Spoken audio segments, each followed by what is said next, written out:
Hello and welcome to our last week of our sermon series, Self-Help.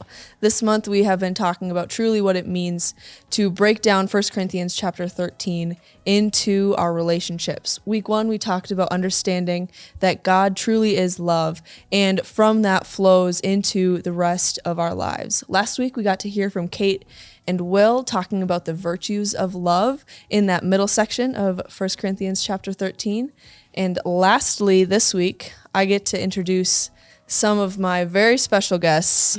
I have my boss, which is wild to say. I have Pastor Josh Martin and his wife, Liz, and I have known them, again, another 10 plus years, well, 10-ish years, which is crazy. They met middle school Rochelle pre-braces, not even braces, pre-braces. I loved middle school Rochelle. With I love this one too. the full-on Under Armour headbands, and it's a whole thing. Anyway, welcome to Young Adult Small Groups. There's a camp picture of you, Oh my God. flexing with cut-off T-shirt embarrassing. and team green face paint. She quickly became a favorite. Oh, I talked about it last week. It's an honor that I get to edit these. Anyway, we have Josh and Liz with us today. They have been married for 10 plus years. 13? Question mark? 13? Did I get that right? 14 this fall. Will be 14 this fall. Yep. Awesome. Last week we heard from Kate and Will when they were dating and engaged, their green flags. So this week we get to hear from Josh and Liz. How did you know that the other was the one? Who wants to go first? Ladies. Yeah, Okay. ladies first. Well, I definitely have my serious reasons. Like, obviously, like, he loves the Lord, right? Yeah. So that's my clearly non-negotiable reasons. One of those other reasons I would say is that he was on board with the call on my life. Like, I always wanted someone that I could team up with. Yeah. Not necessarily just, I had more in my heart than, not that that's a bad thing, but in my heart than just like playing, that's not a great word, but like being the wife role, being the mom role, which I love. And I am those roles, but there was just more in there. And he knew that. Yeah. And he saw that and valued that. So that would be one. He definitely was sweet. So there was things like, he was always really good to like all the girls, like chivalry, right? Yeah. But he would kick it up a notch with me. So Aw. yeah. So he would like go pull the car up and his car had heated seats and they didn't really get hot unless someone was sitting in them. So he'd pull the car up and then he'd sit in my chair. He'd preheat your chair? Preheat my seats. So sweet. Right? Yeah. Just kind of go above and beyond. Aw. So, and then we were talking before we started, but just silly stuff. Like we always matched. We would show up like Yep. matching all the time on accident. Clearly we didn't live together. So we'd be both in camo or Yeah. both in stripes. And I would be like, I guess you have to marry me because we match all the time. So And you said that you wanted to find a guy that it wasn't going to be your responsibility to dress them. I did.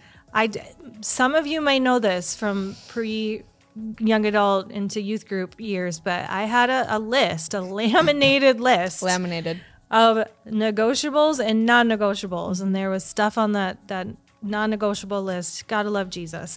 One of the things was he had to be good with money. Coupon king over here, Yeah. right? I'm not great with money. And one of the the negotiables was like, I just didn't really want to take care of him and like teach him how to present himself, Yeah. you know? And I wrote something really weird down that he would be stylish enough to like wear a thumb ring. And when I met him, he was completely wearing a thumb ring. Rocking a thumb ring. Rocking a That's thumb ring. awesome. I I know. was. Do you remember said thumb ring? Yeah. I have it in my It was jewelry box. 3 rings. So like you could roll it up and down your thumb, and it was kind of like a fidget before there were fidgets on my thumb. And so I got it as a part of my internship in Rockford, Illinois. So I should give a shout out to Pastor Garrett. You'll probably never see this, but if you do, you helped me get my wife. So thanks. You didn't even know it. That's awesome. There's all kinds of green flags, but those are a few of mine. Oh, that's so sweet. Yeah. For me, some of them were similar. Like we were both in ministry together. So naturally, her heart for people was a big thing that stood out to me. And we had alignment with kind of where we both wanted to head because we were moving in the same direction as far as like career and calling goes. And so that made that really easy instead of trying to figure out, well, you want to go this direction in life and I want to go this, but I still really like you. It was like, we're both going the same direction. And so that was great. Another thing that I liked, I didn't necessarily need a jock, but I wanted someone that liked to be active. And you were a soccer player. I was a soccer player back in high school. And so I knew you had some athlete / sportiness to you. And I wanted someone who liked the sporty things as well. Not that you have to watch every single sporting event with me, but I definitely vote on Super Bowl winner by jersey and what one's cooler. But the fact that you're fine with sports and being active, I appreciate that. So you've ran more marathons than I have, so I got to catch up now. But that was something that stood out to me, and style and sass.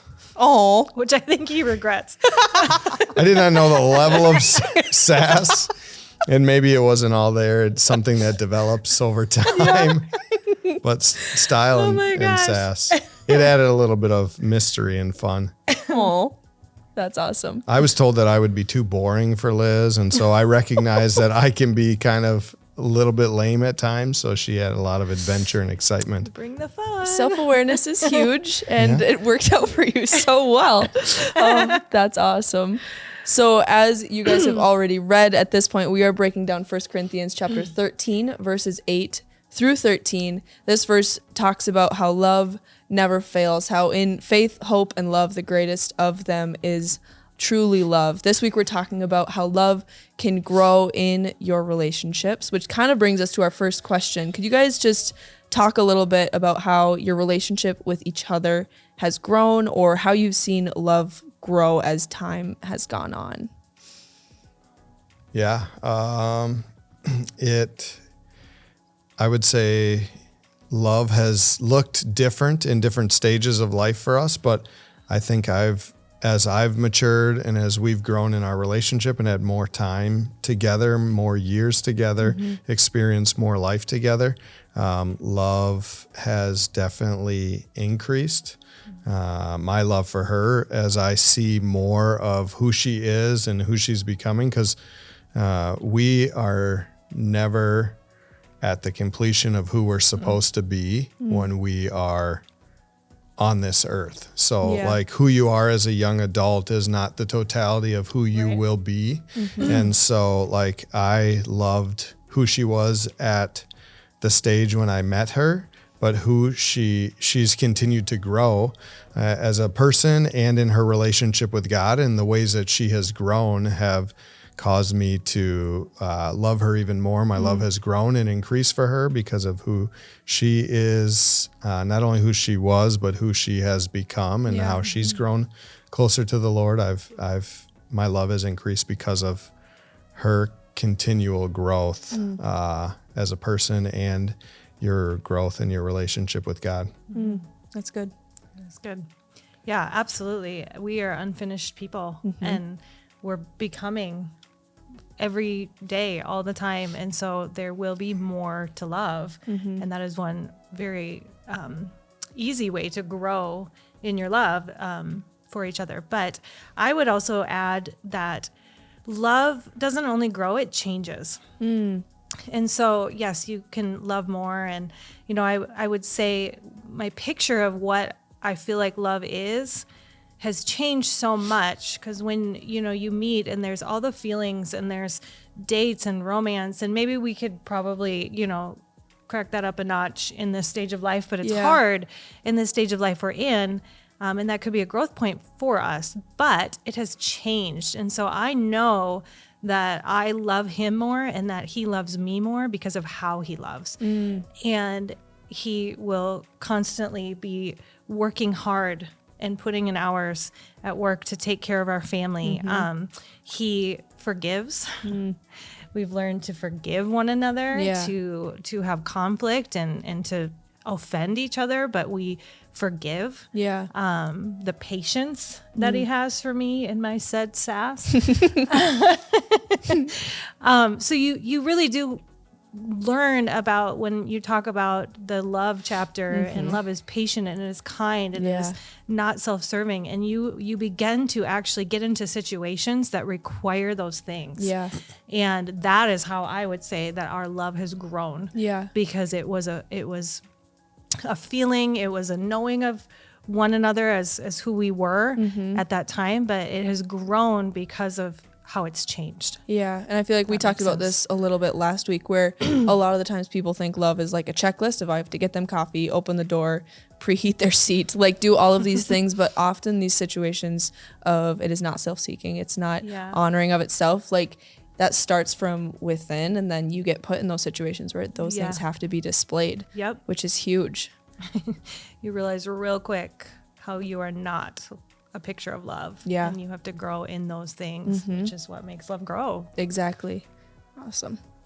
When keeping Christ's love at the center of your marriage, how has that anchored you as you've walked through different seasons of life, like you were talking about? I would say keeping God at the center of our relationship has really made it a lot easier for me to trust Josh's heart, because I Wow. know that if he is searching after God and his heart is running after who God is and trying to become like that, well, I Yeah. know I trust God's heart. Yeah. And if God's heart is in his heart, then I can trust Wow. who Josh is and his love for me, if it's coming out of a place that has sought after the Lord's heart. Yeah. Does that make sense? That makes so much sense. I don't know.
Yeah, I think understanding God's love for us helps in terms of loving someone else, because it gives us the true picture of what our love for someone else should be, as well as understanding just the amount of patience and grace that it takes for another human being who's not perfect to love you. Yeah. Like, God is perfect, so he can love us.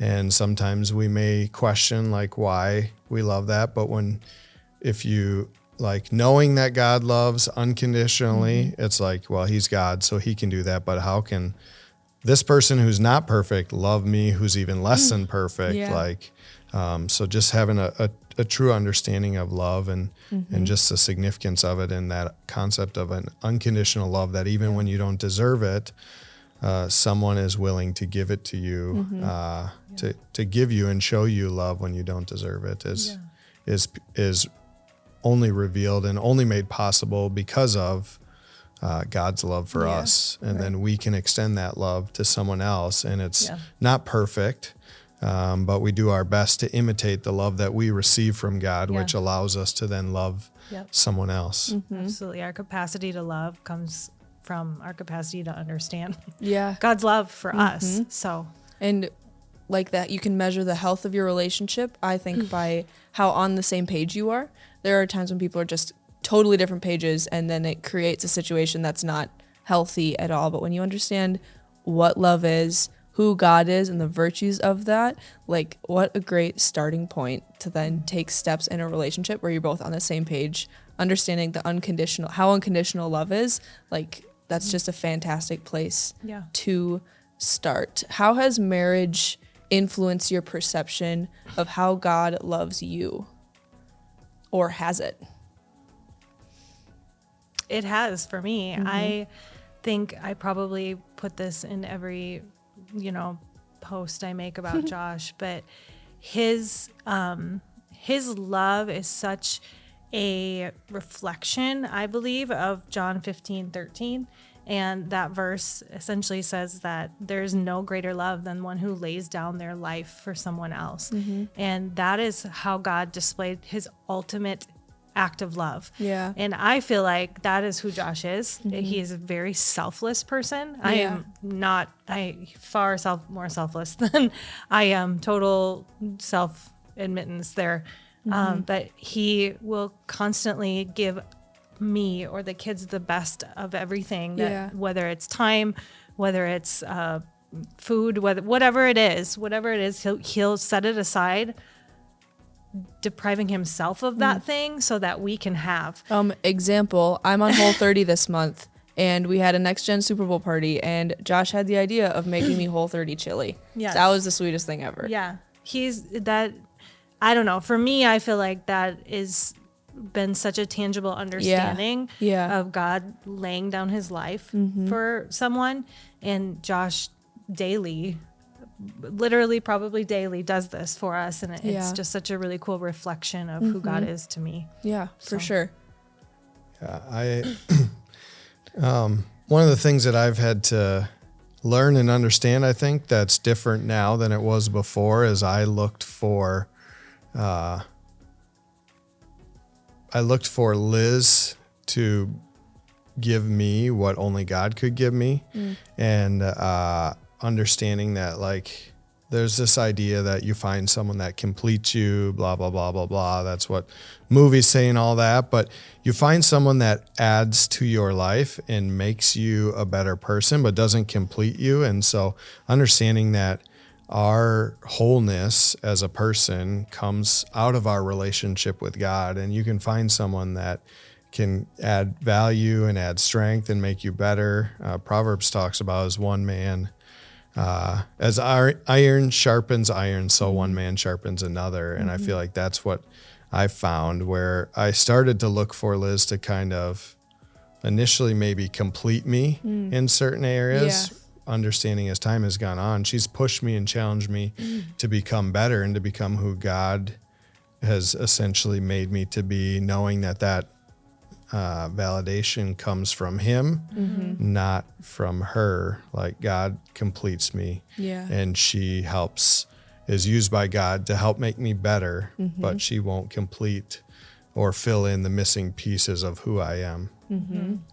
Absolutely. And I think realizing that releases the other person from the weight of like, this is what I have to provide for this person, or Yeah. how I have to help, carry them or whatever. I mean, same thing. I've gone through my own process of that with Josh as well.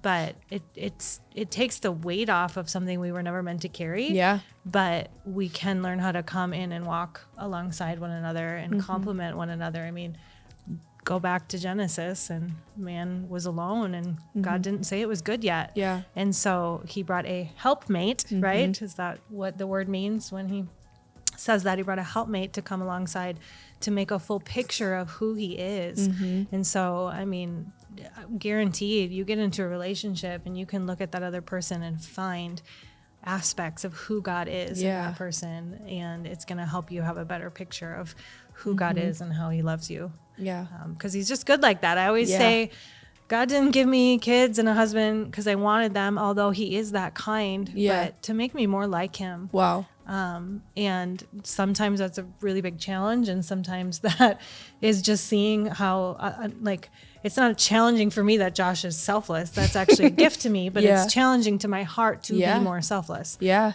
That makes sense. So No, I've never heard marriage put like that before. I've heard like glorify God better together, but he's kind and he gives you family and he gives you the things that you desire of your heart, but it's ultimately to make you more like him, because that we talked about in week 1, marriage is not the end goal, Jesus is. And so how are you living your life where Jesus is your end goal, and then he's gonna throw those things at you on the way to that end goal of being more like Jesus? That's so good. That's so good. Last week we compared our relationships with Jesus to marriage and our relationships. You say yes initially as an I do, a vow on that day, but then it's a choice daily to follow him. It's a choice daily to show up in your marriage. How have you seen Christ's love amplified in your relationship? It's kind of what we've been touching on pretty much this whole time, but how have you seen that in your relationship? Yeah, I think 1 Corinthians 13 is becoming more true as far as the love that we have for each other as the years go on. Because you start off, and I love Liz because of a few of the things that I said to start, like she was active and her heart was in line with my heart in ministry. But then I also really loved her because in the beginning there was romance, and there was she would do things for me, and we put in extra work. It was about what she could do that I would like, that would make me more happy, that would, make my life easier, things that I wouldn't have to worry about, responsibilities, chores, whatever. A lot of my love was based conditionally on what she would do versus the unconditional love, and knowing that love is not self-serving, self-seeking. It's kind, it's patient. It keeps no record of wrongs. I think I've seen that shift over time to where our love has become more what it should be based off of that verse. And some of that just takes time, and it takes life, because when you go in, you're looking at like, what keeps you in a relationship initially, and it's not necessary. It's not a total picture of what it should be. It's kind of like, she cooks really great meals, and she does all the laundry, so now I don't have to do laundry anymore, and like she does the dishes. So there's all these things now. My life's better because I don't have to do all these things, but that's not the totality of what it is. It's just seeing a better picture of 1 Corinthians 13.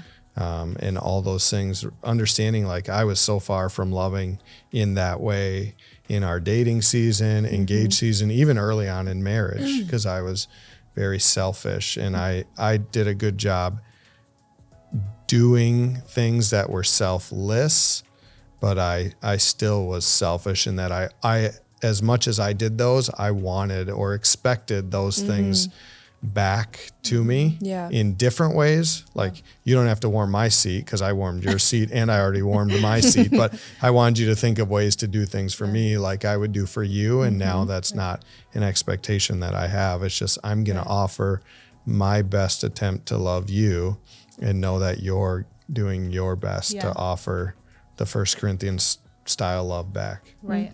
Right. Which is so normal and so human to expect. I mean, why shouldn't he be able to expect that I would reciprocate some of those things, you know? And that's something that does challenge and has challenged me over time too. But like, well, how am I serving him and what can I give back? But it is definitely probably the ultimate love, any kind of love, the ultimate denying of oneself and expecting nothing, but just giving out of the overflow of your heart for someone or something, if that makes sense. And so, you know, 1 Corinthians 13, you hear at weddings all the time and it sounds so beautiful, but when the rubber meets the road and you really slow down and read that verse by verse, it is challenging. Yeah. You know, he's like, keep no record of wrongs. Go ahead and try that. Let me know who has done that in their marriage without keeping a record of wrongs here and there in the back of their mind. You can try all day long, but they're in there somewhere. Yeah. So, but yeah, I would just say that it has grown in depth as you really slowed down. I mean, not that we sit on that verse every day or week and go, how are we doing here? But when you really slow down and pay attention to what the word actually says love is, and when those things become challenged and you have to make a decision in those places. But originally in the beginning of that question, I think you said how is saying yes, really saying yes and saying yes over and over again. You do that in a relationship. You wake up every day and go, okay, I'm saying yes to this person and to the call in their life and how we've built our life and our family. And then you go all the way back to saying yes to God over and over again. And I have not seen anything more true in my life that when you say yes to the Lord, and sometimes that's going to be yes to denying yourself and serving your spouse, or for us, our kids, or whatever it is. But I have not seen anything yield more fruit than choosing to say yes to the Lord in my life. So. Yeah, exactly. What is one bit of advice, long or short, that you would give a young adult who might be struggling with understanding what God's love is, understanding their season of singleness, or just marriage in general? Good question. Thanks. I appreciate it. I would say to start reading the story of the Bible. It took me a long time, well into my 30s, to read the Bible as a story. So in chronological order and diving into, I recommend the Bible Recap. Awesome. It will really help you understand what you're reading, but reading the story of the Bible and looking for his heart in it, because you will see over and over how much he loved his people and how much he forgave his people. And when they didn't love him back, how he still could not turn his back on them and let them go. And you'll see his faithfulness and his character show its face and be proven over and over again. And it makes me think of 2 Timothy 2:11-13. It says, "This is a trustworthy saying. If we die with him, we will also live with him. If we endure hardship, we will reign with him. If we deny him, he'll deny us. But if we are unfaithful, he remains faithful, because he cannot deny who he is, because God is faithful." So our faithlessness doesn't change his heart for us. He remains faithful no matter where we stand. So a piece of advice for me would be to start to read the Bible as a story. The whole story. It's a one whole story. I know we play Bible roulette and what should I be reading right now? And you jump into it somewhere in some random space and you're just pulling things out. And if you can read it in order and in culture and in context, it's going to change everything for you and really show you who God is. That's so good. Yeah, and this maybe has been said in other weeks, but something that I've said often to teenagers is your value is not determined by your relationship status. So who does or does not want to date you, or whether or not you're in a relationship, does not increase or decrease your value. Your value comes from God alone. And so if you find yourself in a season where you're single, don't think that that's a bad place, or that you're less important or less significant, or you matter less to God, because your value is not defined by a relationship status, married, single, dating, engaged. If someone says yes, it doesn't make you more valuable. If someone says no, it doesn't make you more or less valuable. Your value comes completely from God, and he loves you completely, unconditionally, as you are, single or married or dating. It doesn't, that doesn't have any effect on it. But oftentimes we feel more or less value based on a relationship that we're in, or a status that we carry. Yeah. And so I try to communicate that a lot. Like, that's not where your value comes from. Yeah. Your value comes from God alone, Right. not from a relationship status. Yeah. Yeah. Right. He calls us his masterpiece, right? His best work of art. Yeah.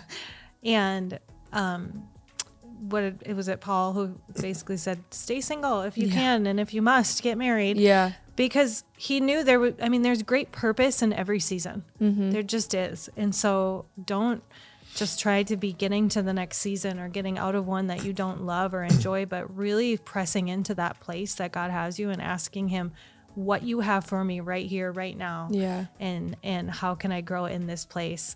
Because he has the seasons and he has the plans, and it says our times are held in his hands.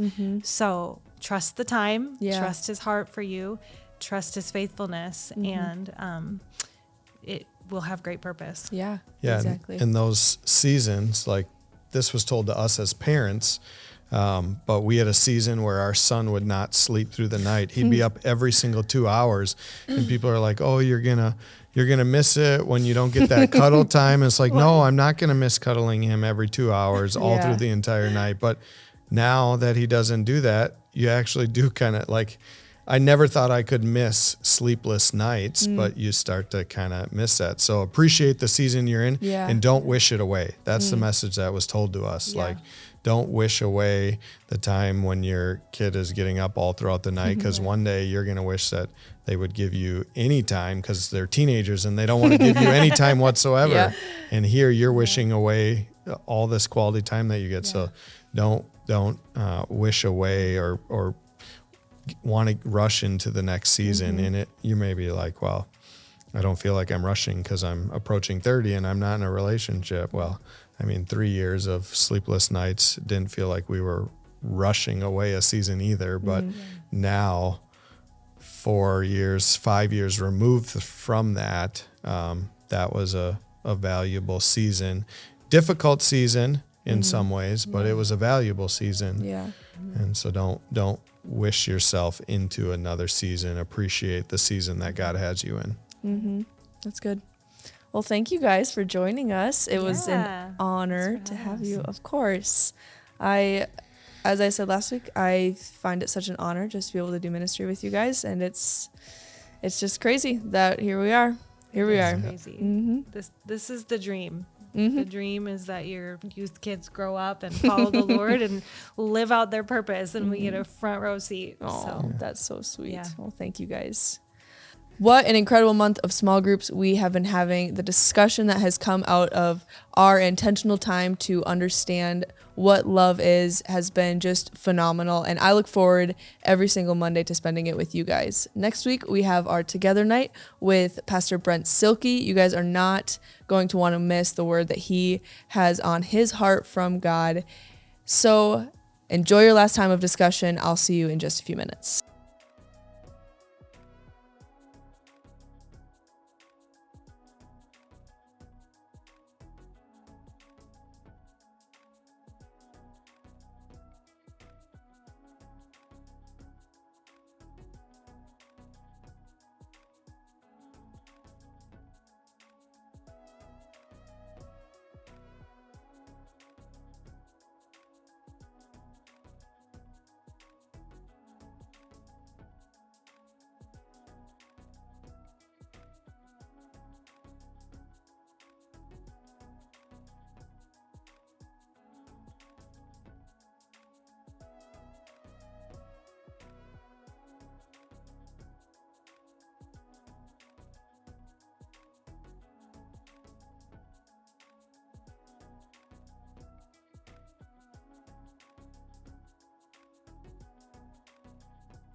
Starting audio. Starting Audio audio. started.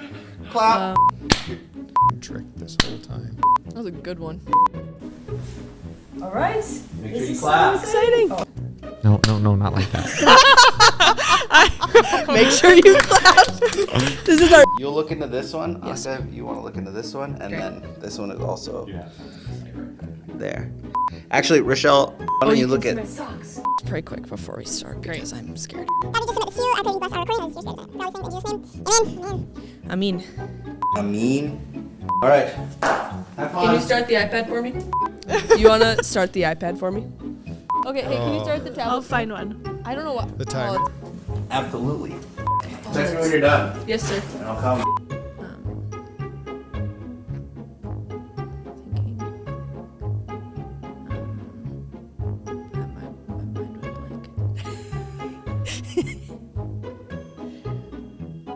No, that's so good. It's so. All right, ready? Yes, sir. I Your like. dog's not gonna be in heaven. I know. Text me when you're done. We'll do the wings. Yes, sir. It's gonna be like. Once I get home, I 3-minute won't video. be coming back. My car won't make it. Bald tires. I just ran out of gas. I mean, I didn't run out. It's the light came on. If you want to look at a camera, you can look at that one. If I want look to at send that a one. message and like listen, Yeah. just get that one. This is awkward now, but that's okay. Okay. Let's see. Smile and wave, boys. Smile. If you have any poo, fling it now. So Talking about poo. you made it the whole video without a mention of poo.